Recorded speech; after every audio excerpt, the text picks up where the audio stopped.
Baik, Assalamualaikum warahmatullahi wabarakatuh.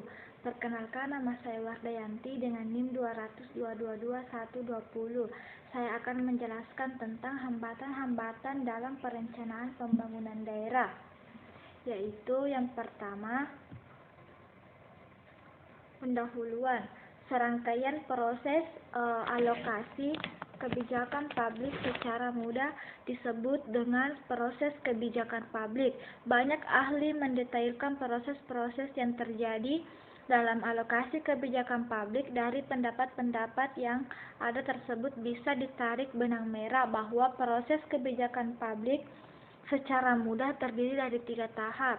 Yang pertama, bagaimana sebuah kajian direncanakan, kedua, diimplementasikan, dan ketiga, dievaluasi.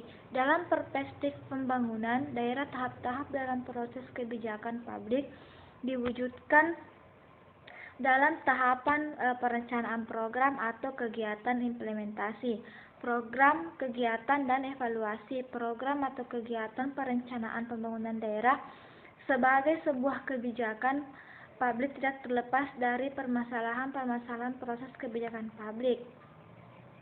Kemudian, paling tidak terdapat 2 tahapan dalam proses yang kadang ditemui kendala dan permasalahannya, yakni pertama, bagaimana tujuan pembangunan yang dicantumkan dalam visi dan misi kepala daerah dijabarkan dalam program kegiatan.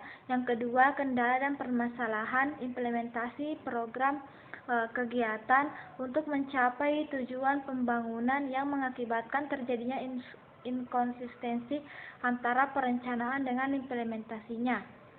Lanjutannya, kendala dan permasalahan tersebut di atas tidak terlepas dari bagaimana proses kebijakan publik dirumuskan dengan keterlibatan banyak pihak sesuai dengan kapasitas dan kepentingan masing-masing pihak. Proses kebijakan publik di daerah tidak terlepas dari kendala dan masalah, terutama distorsi-distorsi yang terjadi dalam prosesnya. Tulisan ini mencoba membahas dan mengkaji lebih mendalam penyebab-penyebab distorsi yang berasal dari kendala dan permasalahan kebijakan publik. Kemudian, perencanaan pembangunan daerah. Perencanaan pembangunan daerah menurut Dedi Supriyadi 2004 didefinisikan sebagai suatu proses penyusunan tahapan-tahapan kegiatan yang melibatkan berbagai unsur di dalamnya guna pemanfaatan dan pengalokasian sumber-sumber daya yang ada dalam rangka meningkatkan kesejahteraan sosial dalam suatu lingkungan, wilayah, daerah dalam waktu tertentu. Kedua, pendekatan yang digunakan dalam perencanaan pembangunan daerah adalah dalam penyusunan perencanaan pembangunan daerah dikehendaki memadukan pendekatan teknokratis, demokratis, partisipatif, politis, bottom up, dan top down proses. Penyusunan ini bermakna bahwa perencanaan daerah selain memenuhi kaidah penyusunan rencana yang sistematis, terpadu, transparan dan akuntabel, dan konsisten dengan rencana lain yang relevan, kepemilikan rencana atau sense of ownership juga menjadi aspek yang perlu diperhatikan, keterlibatan stakeholder dan legislatif. Dalam proses pengambilan keputusan, perencanaan menjadi sangat penting untuk memastikan rencana yang disusun mendapatkan dukungan optimal bagi implementasinya.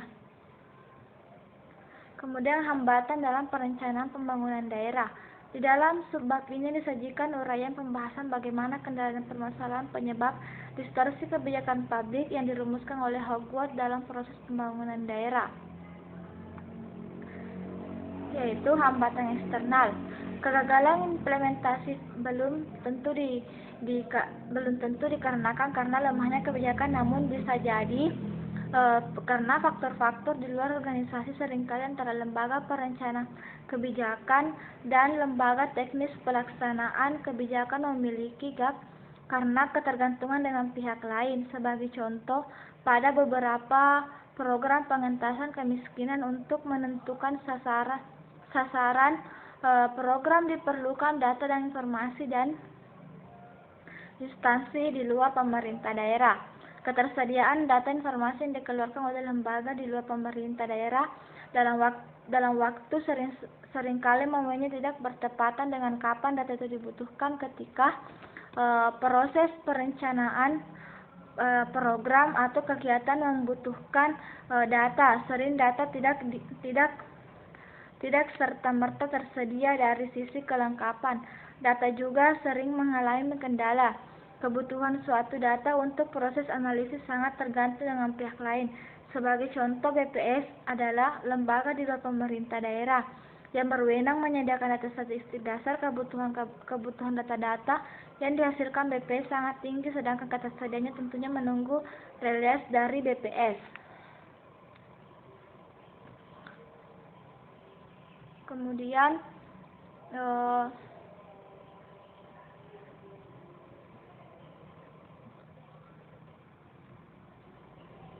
waktu dan sumber daya. Proses perumusan perencanaan kebijakan yang dilakukan harus mensinergikan tata kelola waktu dari masing-masing aktor. Idealnya, pelaksanaan perumusan rencana pembangunan dilakukan secara berjenjang mulai dari tingkatan desa sampai dengan provinsi. Akan tetapi masalah-masalah yang terjadi di lapangan menyebabkan tidak semua pedoman pelaksanaan dapat dilalui dengan baik.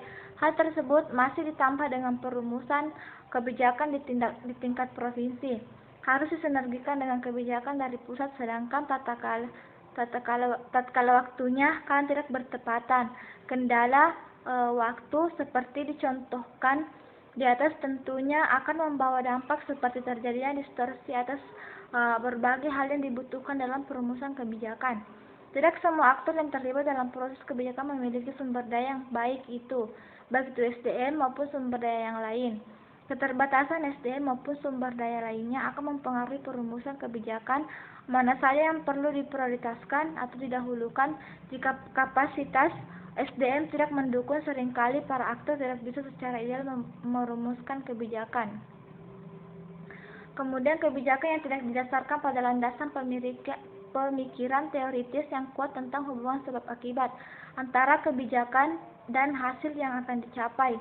Keterbatasan waktu pada akhirnya akan menimbulkan konsekuensi pada kualitas rumusan kebijakan yang dibuat. Proses kebijakan memerlukan waktu yang ideal dalam perumusannya, sehingga analisa-analisa yang diperlukan dalam proses kebijakan mempunyai kualitas yang baik. Seringkali keterbatasan waktu dan kelengkapan data informasi menyebabkan rumusan kebijakan yang dibuat tidak didasarkan pada landasan pemikiran teoritis yang kuat, dikarenakan analisa yang dilakukan tidak dapat dilakukan secara ideal. Kemudian hal tersebut dapat dilihat dalam penyusunan APBD. Pada saat perencanaan besaran anggaran masih sangat indikatif, maka sering disebut sebagai pagu indikatif. Pada posisi pagu indikatif itulah jumlah yang akan disasar sangat terbatas dan selektif karena proses teknokratis menuntut seperti itu. Kemudian, namun pada proses berikutnya itu penganggaran KUA, PPAS, dan APBD selalu terjadi perubahan kemampuan keuangan daerah, kepastian DAU, DAK, dan dana pembinaan lainnya, sehingga menimbulkan perubahan pagu indikatif menjadi plafon anggaran dan selanjutnya menjadi definitif anggaran DPA. Perubahan rupiah tentunya memicu perubahan tolak ukur kinerja yang telah ditetapkan sebelumnya.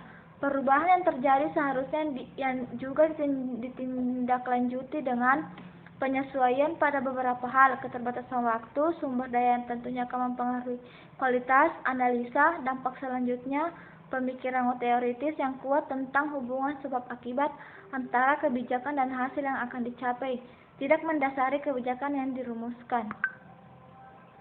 Kemudian lembaga pelaksanaan teknisi kebijakan jelas terlihat tidak bisa mandiri intervensi dari pihak eksternal. Pelaksanaan teknis, keterbatasan waktu, keterbatasan data, dan informasi membuat pelaksana akhirnya justru melaksanakan kepentingan pihak yang lebih dominan. Pelaksana teknis kebijakan tidak bisa secara kuat kemandiriannya dalam melaksanakan kebijakan, padahal seharusnya jika menyangkut sasaran dari kebijakan tentunya lembaga pelaksana teknis yang memiliki dasar pengetahuan yang paling dominan.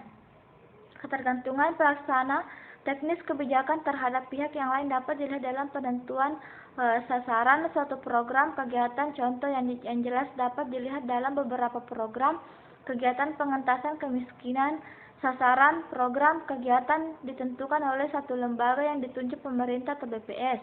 Kebutuhan data atau informasi penerima program tidak serta-merta dapat disediakan oleh BPS. Kenyataannya, prosedur untuk mendapatkan data tidak selalu mudah. Lembaga pelaksana jarang yang mandiri. Kemudian, jarang ada kesepakatan yang umum di antara para aktor tentang tujuan kebijakan dan cara mencapainya. Konsistensi menjadi kata kunci dari setiap proses pembangunan daerah agar sasaran pembangunan dapat tercapai. Namun demikian, dalam perjalanan proses penyusunan kebijakan, perencanaan, dan penganggaran sering terdapat ketidakkonsistenan. Konsistensi terendah biasanya pada keterkaitan dokumen SKPD dan APBD karena tidak selamanya proses teknokratis sejalan dengan proses politisnya. Kemudian jarang ada satu kondisi terjadinya komunikasi dan koordinasi yang sempurna. Proses perencanaan program atau kegiatan terpisah dari penganggaran. Hal tersebut menimbulkan ketidakjelasan informasi besaran anggaran.